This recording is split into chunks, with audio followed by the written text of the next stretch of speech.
Hello students, welcome to the class. This is second video on the chapter Some Basic Concepts of Chemistry. In the previous class, we have discussed till the dimensional analysis. If you have not watched the previous video, you can watch it by clicking on the I button. In this class, we will begin from the laws of chemical combination. Now, let us directly move into the class. Now, let us discuss about the laws of chemical combination. There are 5 laws that we need to discuss, and the first one is law of conservation of mass. This law is put forward by Anthony Lavoisier, and the law states that matter can neither be created nor be destroyed. It means in a chemical reaction, we can convert matter from one form to other, whereas the total mass during a chemical reaction remains the same. That's why this statement is matter can neither be created nor be destroyed. And the second law is law of definite proportions. This law is also known as the law of definite composition. This law is put forward by Joseph Proust. He was a French chemist. According to him, the law is stated as a given compound always contains exactly the same proportion of elements by weight. For example, if you consider water, say suppose you are getting this water from different sources. Say you get water from pond and you take water from a river, or you take it from a lake. So these are the various sources from which you get water. But water is always formed when 2 atoms of hydrogen, that is 2 grams of hydrogen, combines with 1 atom of oxygen, means 16 gram of oxygen. So this leads to the formation of water molecule. So if I consider the proportion of hydrogen to oxygen by its weight, it is 2:16. In simple, this can be written as 1:8. What actually Proust did was, he worked with 2 samples of cupric carbonate with different origin. One was of natural origin and the second was synthetic. There he found that composition of elements present in the cupric carbonate was same for both the samples, and the results he observed is tabulated here. And he concluded that irrespective of the source, a given compound always contains same elements combined together in the same proportions by mass. The third law is the law of multiple proportions. This law was proposed in the year 1803 by John Dalton. According to this law, if 2 elements can combine to form more than one compound, the masses of one element that combine with the fixed mass of the other element are in the ratio of small whole numbers. Now, let us consider a simple example in order to understand the law of multiple proportions. The reaction between hydrogen and oxygen leading to the formation of water, as well as the reaction of hydrogen and oxygen that forms hydrogen peroxide. In the first reaction, where hydrogen and oxygen react to form water, 2 gram of hydrogen react with 16 gram of oxygen to form 18 grams of water molecule. In the second reaction, 2 grams of hydrogen reacts with 32 grams of oxygen, leading to the formation of hydrogen peroxide, whose mass is 34 grams. So if you check both the reaction, the mass of hydrogen, that is fixed to 2 grams, whereas the masses of oxygen, that is 16 and 32 gram, which combine with the fixed mass of hydrogen. Now, that bears a simple ratio of 16:32. In the simple form, it can be written as 1:2. The next law that we need to discuss is Gay-Lussac's law of gaseous volumes.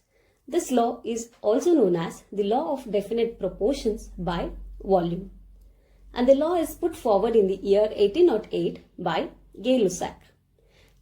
The law is stated as when gases combine or produced in a chemical reaction, they do so in a simple ratio by volume, provided all gases are at the same temperature and pressure. For example, if we consider the reaction between hydrogen and oxygen to form water molecule. If we have 100 ml of hydrogen which is reacting with 50 ml of oxygen, then we get 100 ml of water. Now if we consider the ratios of volumes of hydrogen and oxygen which are combined together to form water molecule, that is in the simple ratio of 2:1. The fifth law of the chemical combination is Avogadro's law. This law is proposed by Avogadro in the year 1811. He states that equal volumes of all gases at same temperature and pressure should contain equal number of molecules. Also, Avogadro made a distinction between atoms and molecule. For example, if we again take the previous example of the reaction between hydrogen and oxygen to produce water. Balancing the equation, I can write it as 2H2 plus O2 giving 2H2O.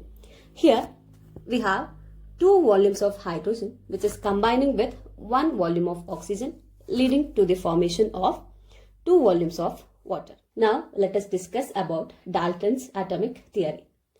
Matter is composed of small indivisible particles which are called as atomio, which means indivisible.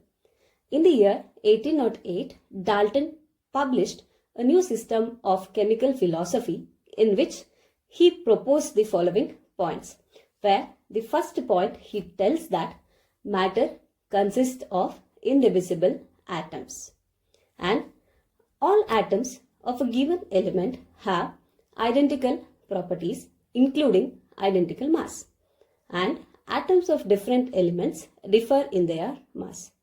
For example,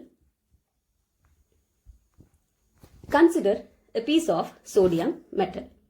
So this is piece of sodium metal. Now this metal piece has several atoms which are indivisible.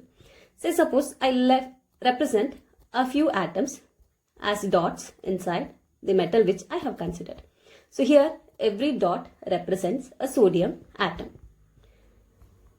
So I have indicated one sodium atom. Meanwhile, I'll indicate the second sodium atom. Now if you take these 2 atoms of sodium, it is of the same element. So it has same property as well as same or the identical mass. Also, the law mentioned that atoms of different elements differ in their mass. Along with the sodium metal piece, I'll consider piece of copper metal. Now, this metal piece also has several atoms which are further indivisible. Let me consider one atom from the copper metal. Now let us compare one atom of sodium with the other atom which is copper, which is taken from copper metal. If you just compare the properties of sodium atom with copper atom, they are from different elements. Therefore, these atoms have different properties as well as different masses. Third point is that compounds are formed when atoms of different elements combine in a fixed ratio. Fourth point, chemical reactions involve reorganization of atoms. These are neither created nor destroyed in a chemical reaction.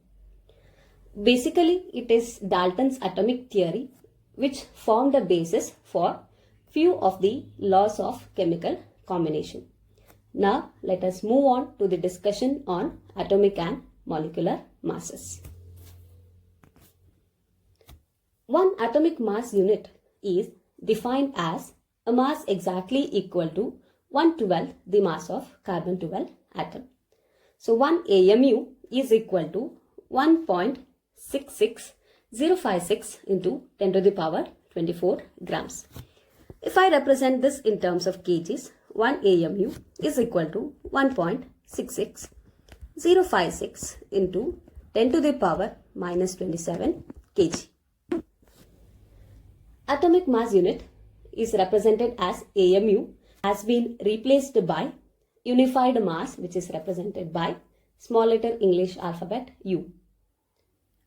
Just now we had discussed about atomic mass, and now let us see what is this average atomic mass. Atoms of the same element possess different mass, and we call them as isotopes. In case of isotopes, atomic mass of the element is taken as average atomic mass. For example, let me take isotopes of chlorine, 17Cl35 and 17Cl37. Usually for the calculation, we take the mass of chlorine as 35.5 U.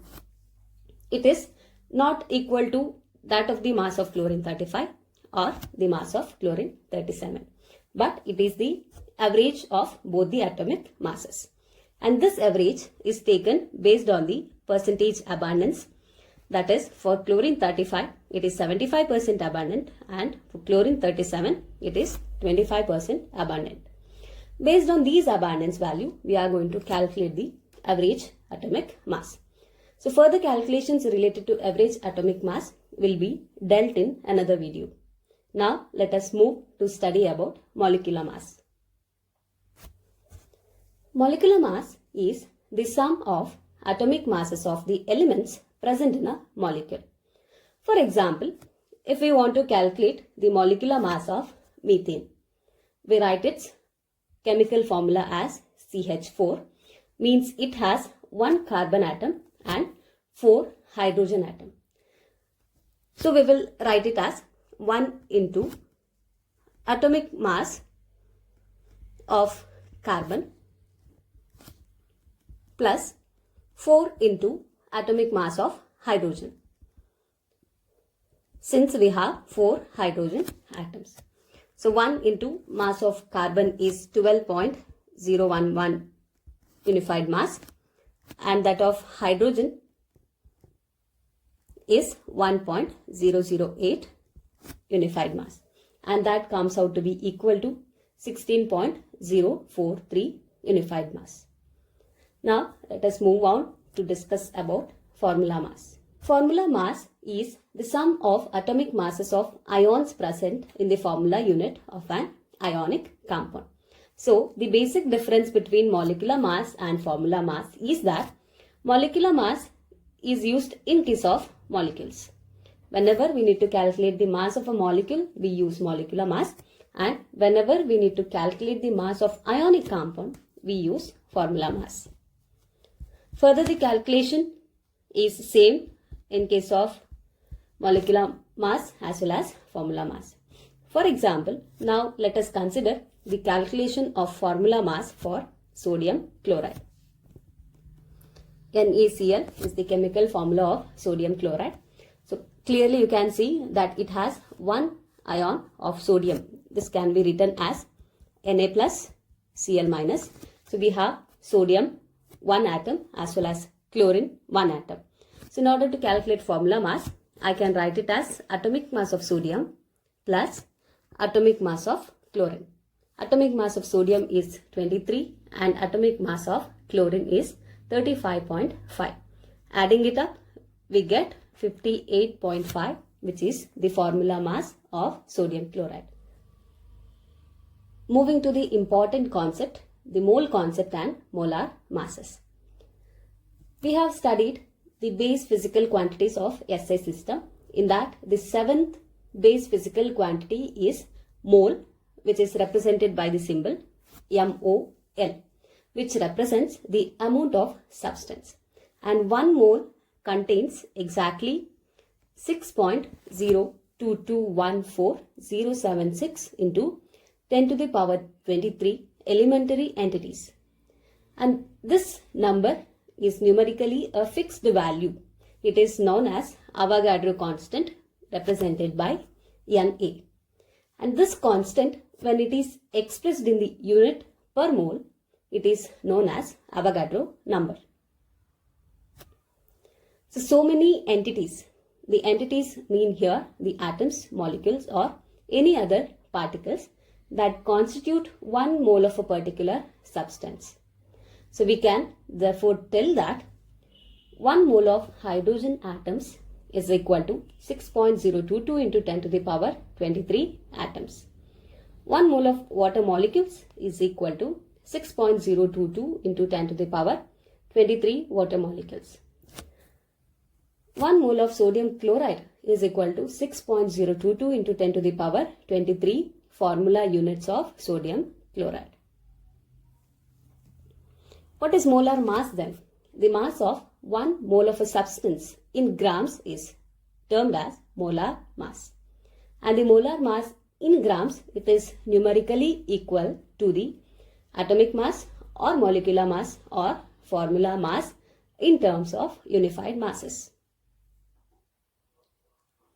After getting a basic understanding of mole concept, now let us move on to the understanding of few more terms. Percentage composition. Percentage composition is the ratio in which its constituents are present in a given compound. And mass percent of an element can be calculated by the formula mass of the element in the compound divided by molecular mass of the compound into 100. Note that all the numericals related to the concepts from this particular chapter will be solved in a separate video.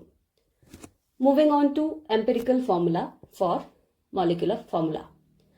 Empirical formula represents the simplest whole number ratio of various atoms present in a compound, whereas molecular formula shows the exact number of different types of atoms present in a molecule of a compound. For example, let me take glucose molecule. Its molecular formula is C6H12O6. This is the molecular formula of glucose. Then what is the empirical formula? As stated by the definition, it represents the simple whole number ratios of various atoms present in the compound. So here I have carbon, hydrogen and oxygen in various ratios that are present. The simplest ratio, whole number ratio of carbon, hydrogen and oxygen in glucose is CH2O. C6H12O6 represents the molecular formula, whereas CH2O represents the empirical formula of glucose.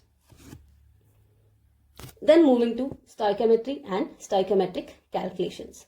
The word stoichiometry is derived from two Greek words, stoichion, which means element, and metron, which means measure. Let us consider the combustion of methane. And the balanced chemical reaction for the combustion of methane is represented here. CH4 plus 2O2 giving CO2 and 2H2O. Now, according to the chemical equation for the combustion of methane, I can represent the equation in stoichiometry as 1 mole of methane reacts with 2 moles of oxygen to give 1 mole of carbon dioxide and 2 moles of water. The other way, I can tell it as 1 molecule of methane reacts with 2 molecules of oxygen to give 1 molecule of carbon dioxide and 2 molecules of water. One more way in which I can tell the same reaction or define it as 22.7 liter of methane reacts with 45.4 liter of oxygen to give 22.7 liter of carbon dioxide and 45.4 liter of water. One more way is to define the equation as 16 gram of methane reacts with 2 into 32 gram of oxygen to give 44 grams of carbon dioxide and 2 into 18 gram of water. From these relationships, the given data can be interconverted as follows. That mass can be interconverted into moles, which can be interconverted into number of molecules. Now moving to the next concept, that is limiting reagent. The reactant which gets consumed first limits the amount of products formed and is therefore it is termed as limiting reagent. Now let us move into an important topic where you are getting majority of numericals from your examination point of view. Reactions in solution. Concentration of a solution or the amount of substance present in its given volume can be expressed in many ways. One of the way is to represent it in terms of mass percent or weight percent. Second is to represent it as mole fraction. Third is molarity. Fourth is molality. Now let us see what are the mathematical expressions for these different representation. First is the mass percent. Mass percent of any substance in a solution can be calculated as mass of solute divided by mass of solution into 100. Mole fraction. It is the ratio of number of moles of a particular component to the total number of moles of the solution.